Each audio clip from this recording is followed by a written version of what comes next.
Hello students, मेरे YouTube channel the math mentor Naveen sir में आपका हार्दिक स्वागत और अभिनंदन है। आज मैं वापस से एक क्वेश्चन लेके आया हूँ जो ओलंपियाड में आया हुआ है। ये क्वेश्चन है, हमको अगर a b is equal to 10 दे रखा है, b c is equal to 20 और ए सी का वैल्यू दे रखा है 30, तब मेरे को वैल्यू कैलकुलेट करना है a square plus b square plus c square का। स्टूडेंट्स, ऐसे जब क्वेश्चन कभी आए तो उसकी अप्रोच देखेंगे हम कि क्या अप्रोच होनी चाहिए। देखो, यहाँ पर अगर मैं इस टर्म को कैलकुलेट करना चाहता हूँ a square plus b square plus में सी स्क्वायर, तो क्या मैं इसको ऐसे लिख सकता हूँ a into a plus b into b plus c into सी।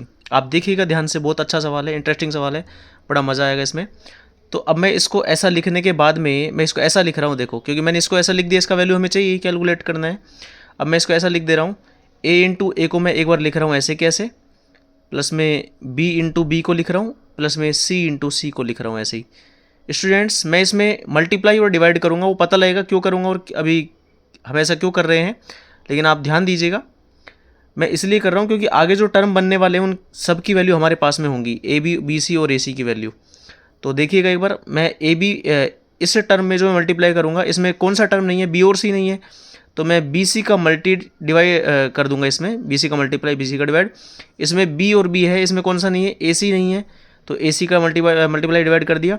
और इसमें ए बी नहीं है, तो इसमें ए बी का मल्टीप्लाई डिवाइड कर दिया मैंने। अब मैं क्या करूँगा, अब मैं इसको सेपरेट करता हूँ इस हिसाब से, देखिएगा एक बार।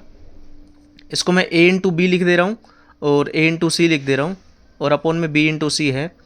इसके बाद में इसको मैं बी इंटू ए लिख दे रहा हूँ, फिर ए इंटू बी जो भी है, और इसको मैं बी इंटू सी लिख दे रहा हूँ, और यहाँ पे ए सी जो है, और यहाँ पे सी इंटू ए और सी इंटू बी अपोन में ए इंटू बी। देखिएगा स्टूडेंट्स, अब सारे टर्म की जो वैल्यूज़ है हमारे पास में है, ए बी का वैल्यू है, ए सी का है, बी सी का है, ऐसे सब टर्म की वैल्यू हमारे पास में है। तो अपन वैल्यू रखते हैं सबसे पहले, उसके बाद अपन क्वेश्चन पे आते हैं, वापस से आंसर देखेंगे क्या है। ए बी का वैल्यू है स्टूडेंट्स 10 10 है, और ए सी का वैल्यू दे रखा है 30, बी सी का वैल्यू दे रखा है 20। ऐसे ही हमारे पास में बी ए या ए बी का वैल्यू है 10 इंटू बी सी का वैल्यू 20 अपोन में ए सी का वैल्यू दे रखा है 30, और ए बी का वैल्यू मेरे को दे रखा है 10, सी ए का वैल्यू हमको दे रखा है इसमें, या ए सी का 30 दे रखा है, और सी बी का वैल्यू हमको जो दे रखा है वो है 20।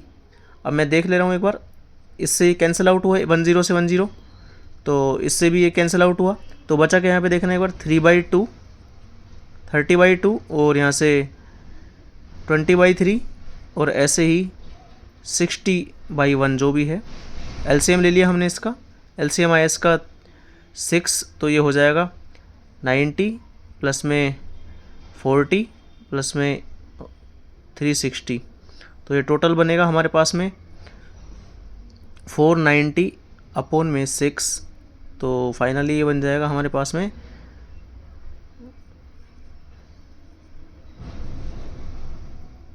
245/3 आंसर।